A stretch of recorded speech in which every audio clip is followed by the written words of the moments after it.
Fox. I'm a haematologist. I work at the Royal Free and University College London Hospital, and I'm here to present the outcomes for adults following allogeneic stem cell transplantation for XLP and XIAP on behalf of my co-authors, Siobhan Burns, Alan Lobo, John Snowden, Emma Morris, and the adult primary immunodeficiency transplant team based at the Royal Free and UCLH. So, as you'll all know, allogeneic stem cell transplantation is the only curative therapy for XLP and XIAP. And we now have over 50 years experience of stem cell transplantation for primary immunodeficiencies. And in paediatric cohorts with severe combined immunodeficiency, overall survival rates of over 90% have been reported. Until recently, adolescents and adults were not routinely considered for allogeneic stem cell transplantation as they were thought to be too high risk. So, although retrospective data has shown that in many primary immunodeficiencies, early transplantation is preferred, we have a growing cohort of patients who are surviving to adolescence and adulthood without a definitive treatment. And this could be due to an initial mild phenotype, meaning that referral for transplant was not indicated, a delay in diagnosis, for example, in patients who's presented with malignancy but whose underlying primary immunodeficiency hasn't been diagnosed, late presentation of their primary immunodeficiency, a lack of a genetic diagnosis which can make transplant decisions more difficult, or the inability to find a suitable donor or social reasons to delay transplantation. And as I mentioned, historically, outcomes for older patients undergoing bone marrow transplantation for PID were poor, and myeloablative conditioning traditionally had a very high treatment-related mortality. However, several years ago, we showed that reduced intensity conditioning was safe and effective for younger adults with primary immunodeficiencies. So you can see here from our paper, which was published in Blood, overall survival rates of around 85% in this heterogeneous cohort of adults transplanted for primary immunodeficiency were achieved with reduced intensity conditioning. And indeed, prior to this data, NHS England didn't routinely fund bone marrow transplants for patients aged over 18 with primary immunodeficiency. But following the publication of this data and the incredible hard work of Emma Morris, Siobhan Burns and Rondon Chakraverty, the clinical commissioning has been changed. And now adults are funded for bone marrow transplantation, provided they're discussed in the National Adult Primary Immunodeficiency Transplant MDT, which was set up by Emma and Siobhan. So similarly to paediatric cohorts, referral triggers should include any severe manifestation of primary immunodeficiency, so severe infections, autoimmunity, malignancy, and disease progression despite conservative management. So this is just some updated data from our UCL cohort, which we presented at the ESID conference last week. So this again is this heterogeneous cohort of adults with primary immunodeficiencies, and it includes several patients with XLP and XIAP. And you can see that our contemporary outcomes, so the patients transplanted in the last 10 years, the overall survival rates are now really excellent. So you can see in figure 1 that these 47 patients who were transplanted in the last 10 years have an overall survival of over 90%. And I'd also like to draw your attention to figure 2, which shows the adolescent and young adult patients on the red line, and then the adult patients who are aged over 18 in the blue line. And you can see that in these carefully selected patients, that age does not confer a worse outcome. So the caveat to this is that these are obviously all carefully selected patients who are transplanted in an expert centre. But I think you'll agree that this data shows that age should no longer be a barrier to transplant for patients with primary immunodeficiency, including those with XLP and XIAP. So many of you will already be very familiar with this data, but I thought I'd just recap on what the data shows regarding the outcomes for stem cell transplantation in XLP and XIAP.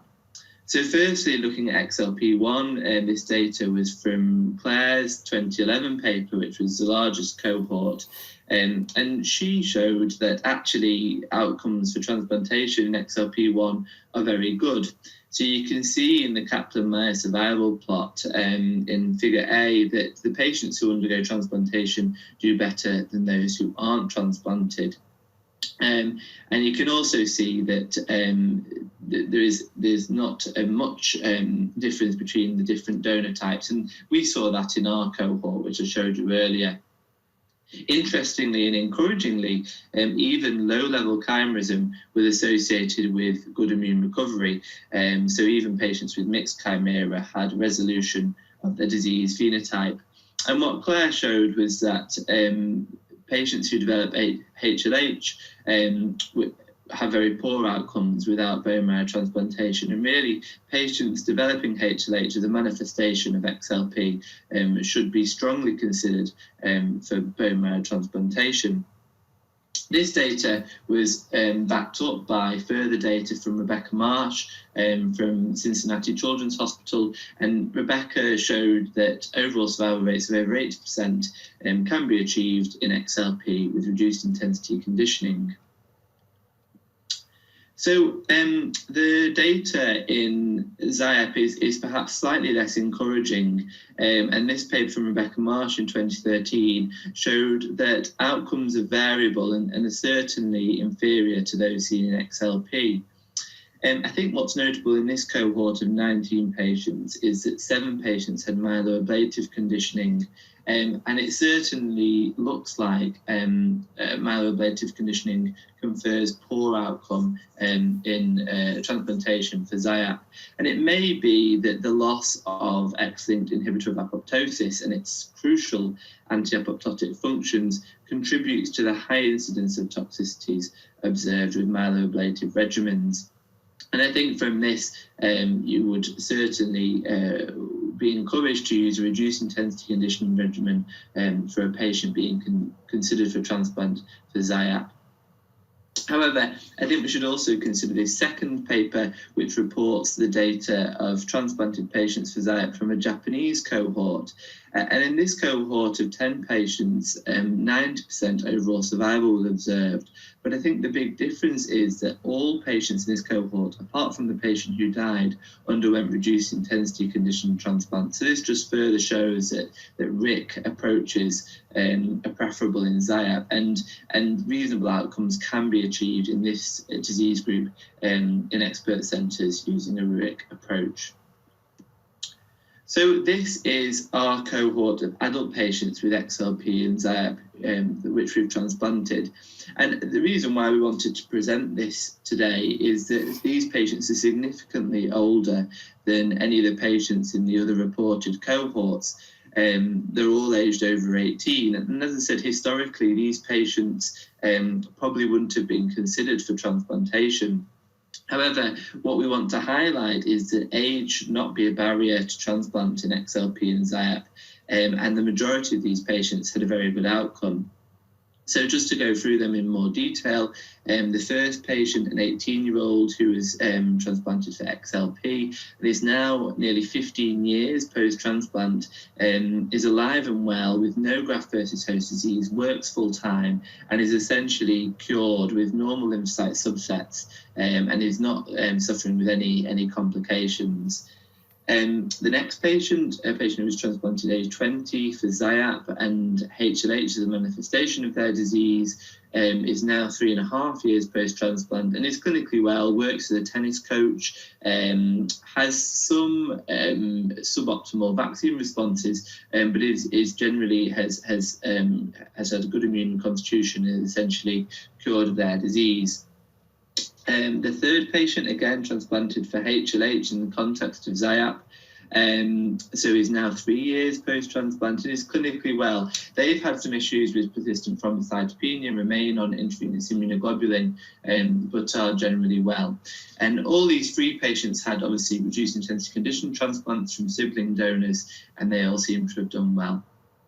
The fourth patient, this 30-year-old patient with XIAP, unfortunately did not have a good outcome. So they were transplanted up in Sheffield in January of this year. But I think what we need to highlight is this patient was an incredibly high-risk transplant candidate. So in addition to their XIAP, they suffer with polycystic kidney disease and have extremely low renal clearance going into transplant. So actually, they were considered for a kidney transplant prior to their stem cell transplant because their renal function was so poor. However, due to what was probably going to be a long delay in finding a suitable kidney, they underwent their stem cell transplantation with renal dialysis throughout the peri-transplant period. So obviously, they were an incredibly high-risk transplant. They were also transplanted at a very high-risk time. So obviously in January, the COVID-19 pandemic hadn't yet hit the UK with full force, but unfortunately several months later it had. And this patient unfortunately deteriorated with a pneumonia, went to the intensive care unit in March at a time when COVID-19 testing wasn't widely available. And although COVID-19 wasn't detected on antibody tests and serum saved from the patient, the clinical picture was one of COVID-19. And we know that antibody tests now have lots of false negatives. So it's quite possible that this patient actually contracted COVID-19 and deteriorated as a result of COVID-19 pneumonia. So they died 91 days post-transplant, which obviously is certainly not the outcome. Is not the outcome we'd want, but this was a very high-risk transplant, and I think the data shows that successful transplantation can be performed for older patients with XLP and XIAP with a RIC approach.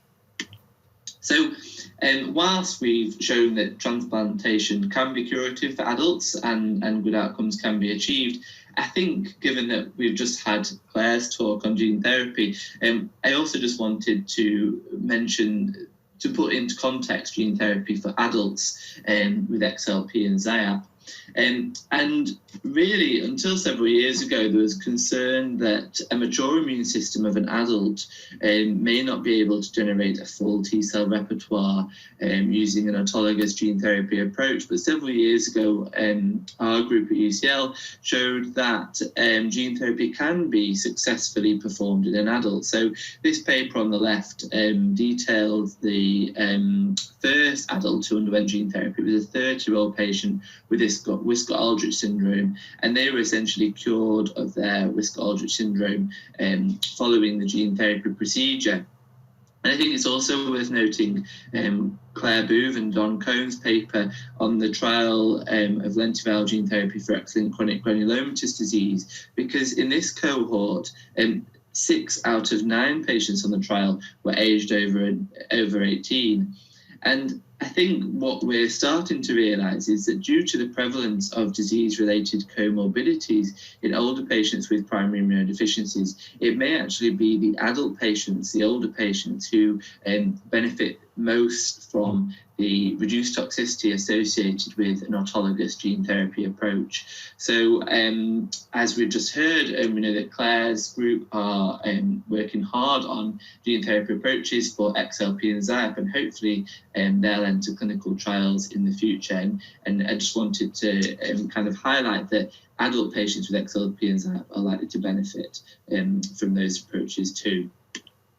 So the conclusions I'd like to make are that adolescent and adult patients with XLP and XIAP should be assessed by the National PID BMT MDT. And obviously referral triggers should be manifestations of severe PID, and particularly HLH and malignancy and refractory IBD in the context of XLP and XIAP. And so Claire's data suggests that patients with XLP1 who develop HLH should be strongly considered for transplant, and that should also be the case for adolescents and adults. And whilst transplant needs to be carefully considered in XIAP, I think we can conclude that good outcomes can be achieved in carefully selected adults, and these patients should be referred to the National MDT for consideration. But overall, our key message is that age should not be a barrier to transplant. These patients need to be referred to the National MDT, discussed and offered to transplant where it's feasible and thought to be of benefit. So with that, I'd like to thank the primary immunodeficiency transplant team at the Royal Free and UCLH, particularly Emma and Siobhan and John up in Sheffield, who transplanted one of those patients, which I've discussed. So with that, I'd like to thank you all for listening, and I'm happy to take any questions.